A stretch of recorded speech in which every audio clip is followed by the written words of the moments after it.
A person's phone is wiped clean, another person's recordings are purged. Yumang Long and Wong Carwai, two seemingly unrelated lines of fate, intersect in the same reality. When the truth is erased, speaking truth becomes a crime. This isn't drama, it's the era's real-life judgment.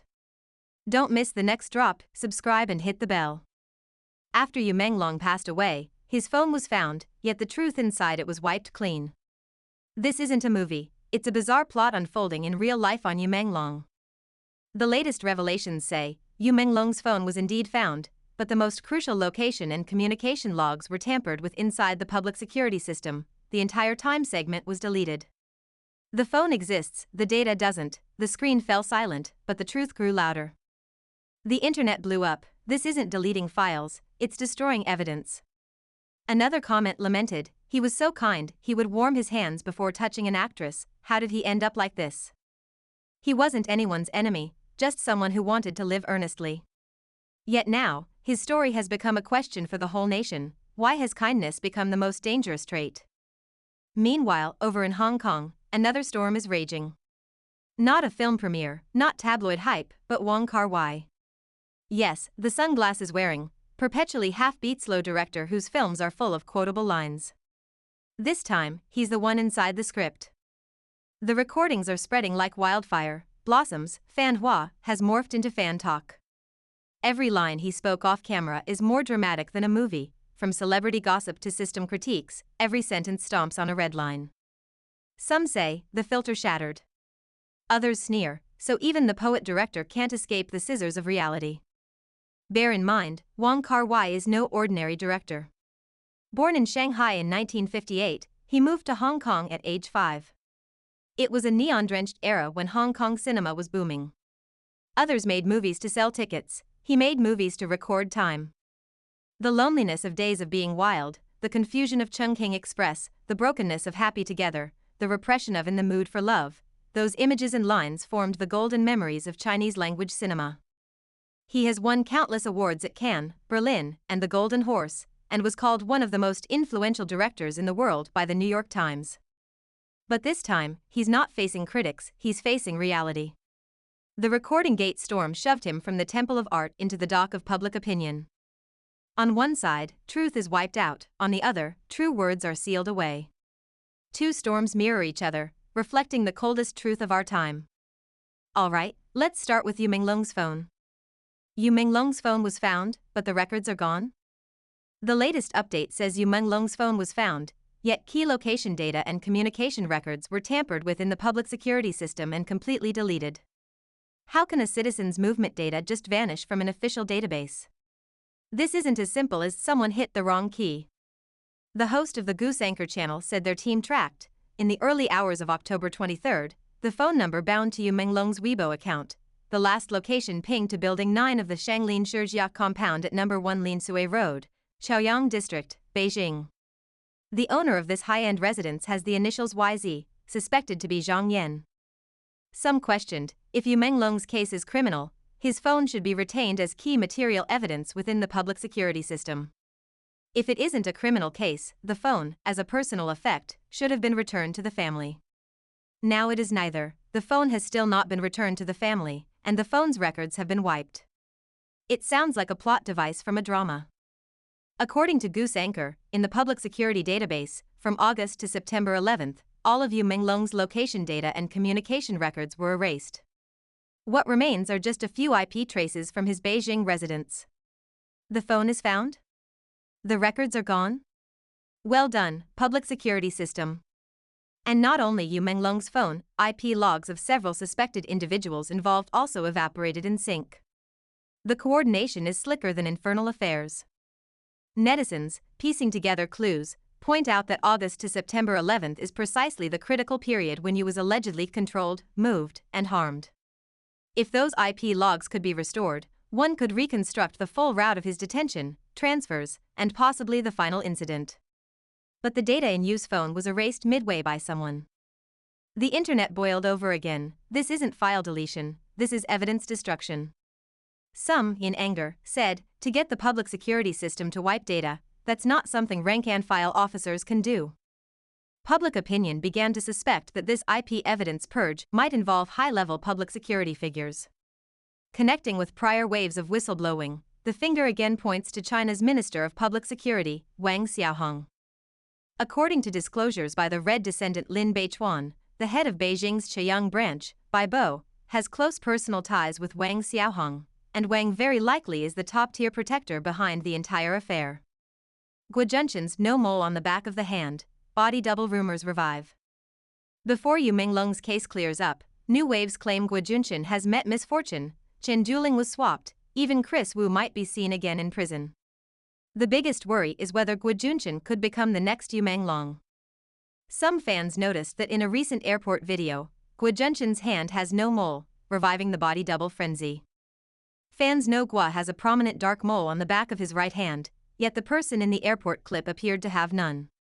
Moreover, some fans argued the Guojunshen in the video had a different vibe, gaze, and even ears from the Gui of the past, suspecting the person wasn't him, but a look-alike double.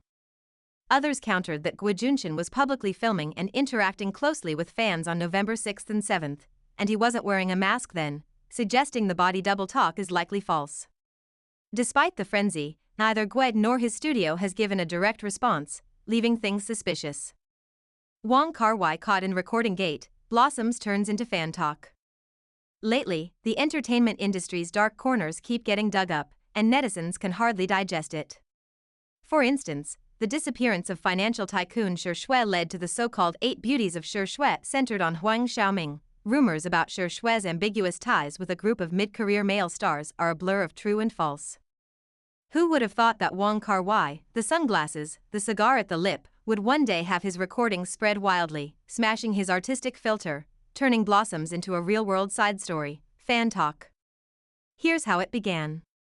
In late October, Gu Er, real name Cheng Zhenyan, claiming to be an assistant scriptwriter on the Blossoms crew, posted multiple audio clips online involving private conversations between Wong Carwai and screenwriter Qin Wen. In the recordings, Wong commented that Tang Yen is too pretentious, Yu Benchang is no pushover, and Chen Daoming is the cream of the crop, male and female in one.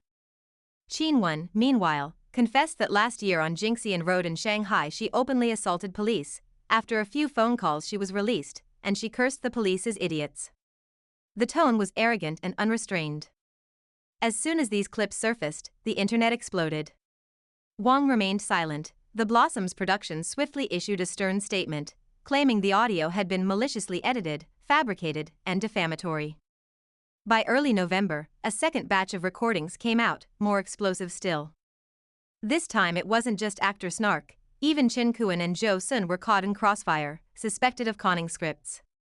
In the audio, Wong mentioned setting up a film company, running a summer camp to recruit students, and collecting scripts from young people. Screenwriter Su Xiao added in conversation, "That's exactly what Chen Kuan and Zhou Sun do." With that, the internet erupted again. What was even fiercer came next. Wong and co-director Li Shuang discussed the chaotic COVID measures in Wuhan, bluntly saying the Communist Party shows no sentiment, the party only knows how to harvest, and no democratic country does it this way. The way we handled it was simply outrageous. Wong added, "Things like this only go haywire in this greedy one-party state." These aren't exactly wrong things to say, but in China's context, that's stepping right into the muzzle of a gun, complete with the click of a round chambering. Netizens exclaimed, Wong might really be in serious trouble this time. Commentator Kai Shinkuan posted on X, Hong Kong director Wong Carwai is one of the few clear-headed figures in the Hong Kong entertainment world. Speaking truth in private is basic common sense. Anyone who experienced lockdowns remembers well and would never applaud those policies. The pandemic response was a mess. One-party dictatorship means disaster everywhere. But informing on someone for telling the truth is a knife in the back. After all this uproar, Wong might never get another project in China. Even films already in production may struggle to pass censors. Wong's fate could resemble that of CCTV's Avenue of Stars host by Fu Zhen. At present, the videos have been taken down by Weibo, and Gu Er's account has been banned. Gu Er claims he wrote key plotlines for Blossoms but was only credited as an early-stage editorial assistant, paid 3,000 to 6,000 yuan a month, and was verbally bullied to the point of mental and physical harm, developing ALS. Many netizens sympathize, others think his angry tell-all might not have been wise. Rumor has it Wong also said Gu Air could be an assistant, cook, and write scripts, only 3,000 yuan a month, what a bargain. Is the great art house director this calculating in private? The Blossoms crew couldn't sit still and promptly issued a stern statement, essentially saying, the recordings are false, maliciously edited, fabricated, and defamatory, seriously disrupting social order. Wong has remained silent, offering no public response to the accusations or controversy. The truth of the matter remains murky. Storm spreads, is Wong Carwai collapsing? Once, many admired Wong's talent, intoxicated by the poetry and distant horizons he painted for us, the loneliness in Chungking Express, the ambiguity in the mood for love, the desolation in Ashes of Time, the philosophizing in the Grandmaster, until the Blossoms crew's recording gate. Public opinion swelled like waves in a stiff wind. While netizens chewed the gossip and asked will Wong's persona collapse, another heavyweight in Hong Kong entertainment struck, Chen Lon, Madam Xiang. This figure, whose standing in the scene rivals any best actor or top director, went live with guns blazing, naming and blasting Wong. Investors who back Wong Carwai basically lose money. I would never hire him, he's uncontrollable.